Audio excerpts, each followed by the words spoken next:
وعن ابی ہریرہ رضی اللہ تعالی عنہ قال قال رسول اللہ صلی اللہ تعالی علیہ وسلم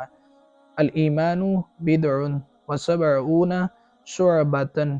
فافضلها قول لا الہ الا اللہ وازناها اماتۃ الاذى عن الطریق والحیاء شعبۃ من الایمان۔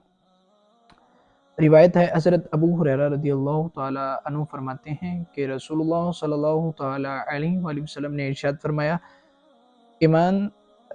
کی چند اور 70 شاخیں ہیں، یعنی ایمان کی چند اور 70 شاخیں، ان میں سب سے اعلیٰ جو ہے، سب سے افضل یہ کہنا کہ اللہ کے سوا کوئی عبادت کے لائق نہیں، اور سب سے ادنا تکلیف دہ چیز کا راستے سے ہٹانا، اور غیرت بھی ایمان کی شاخ ہے۔ آپ صلی اللہ تعالیٰ علیہ وآلہ وسلم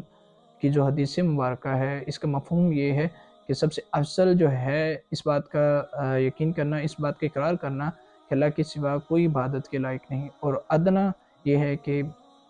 اگر کوئی راستے میں تکلیف دہ چیز آ جائے اس کو راستے سے ہٹانا، اور